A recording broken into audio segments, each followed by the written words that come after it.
نحمدہ ونصلی ونسلم علی رسولہ الکریم۔ ناظرین کرام، آئیے سونے اور چاندی کے حوالے سے تھوڑی سی گفتگو کرتے ہیں۔ آج سے 14 صدیاں پہلے سونے اور چاندی کے ذریعے کم از کم مالی حیثیت بیان کر دی گئی ہے، اور وہ کم از کم مالی حیثیت کتنی ہے کہ جس پہ زکوٰۃ لاگو ہوتی ہے 52.5 تولہ چاندی اور 7.5 تولہ سونا۔ یہ کم از کم مالی حیثیت ہے زکوٰۃ کے فرض ہونے کے حوالے سے۔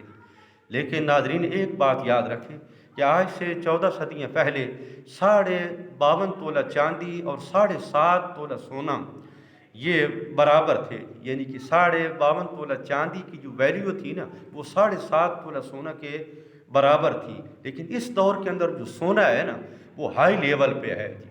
چاندی کا جو 1 تولہ ہے وہ تقریباً 900 یا 1000 کے قریب ہوگا، اور سونے کا جو 1 تولہ ہے وہ تقریباً 70 یا 71,000 کے قریب ہوگا جی۔ تو اس لیے اس دور کے اندر علماء نے چاندی کے نصاب کا لحاظ کیا ہے۔ تو اب اگر اس پر کوئی اشکال کرے کہ سونے کے نصاب کا لحاظ کیوں نہیں کیا گیا، چاندی ہی کے نصاب کا لحاظ کیوں کیا گیا ہے، تو آئیے اس کو ایک مثال سے سمجھنے کی کوشش کرتے ہیں جی۔ یہ دیکھیں جی، ایک محلے کے اندر 10 آدمی ہیں جی، یہ مالدار ہیں جی۔ اس کے پاس 50,000 ہے، اس کی ضرورت سے زائد ہے، اور اس کے پاس جی لاکھ ہے، اس کے پاس 1.5 لاکھ ہے، اس کے پاس 2 لاکھ ہے، اور اس کے پاس 2.5 لاکھ ہے، اور اس کے پاس جی 3 لاکھ ہے، اس کے پاس 3.5 لاکھ ہے، اور اس کے پاس 4 لاکھ ہے، اس کے پاس 4.5 لاکھ ہے، اور اس کے پاس ہے جی 5.25 لاکھ جی، 5.25 لاکھ جی۔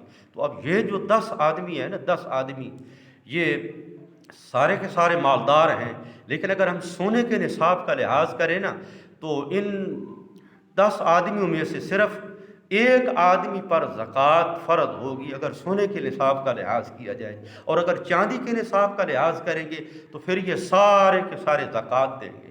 اب دیکھیں، ایک آدمی زکوٰۃ دے اور باقی نہ دیں تو غریبوں کا نقصان ہے، لیکن اگر یہ سارے کے سارے زکوٰۃ دیں گے تو پھر ان کا پیسہ سب کا غرباء تک پہنچے گا، تو غرباء کا کتنا فائدہ ہوگا جی۔ یہ 50 والا، یہ 50,000 والا، یہ بھی 1250 اگر اپنی زکوٰۃ نکالے گا تو غریب کا فائدہ ہو جائے گا۔ یہ لاکھ والا اگر یہ 2,500 زکوٰۃ نکالے گا تو فائدہ ہو جائے گا۔ لیکن بات یاد رکھیں کہ یہ سارے کے سارے یہ جو 10 کے 10 ہیں یہ اس وقت زکوٰۃ نکالیں گے جب ہم ان کے سامنے چاندی کا نصاب رکھیں گے۔ اگر ہم نے ان کے سامنے سونے کا نصاب رکھا تو جو 5.25 لاکھ والا ہے نا، 5.25 لاکھ والا وہ تو زکوٰۃ دے گا، اور باقی جو 9 ہیں ان پہ زکوٰۃ واجب نہیں ہوگی، فرض نہیں ہوگی۔ تو یہ کس کا نقصان ہے؟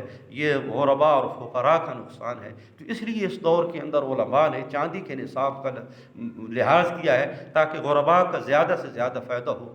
اللہ تعالیٰ ہماری یہ نشست قبول فرمائے۔ وما علینا الا البلاغ۔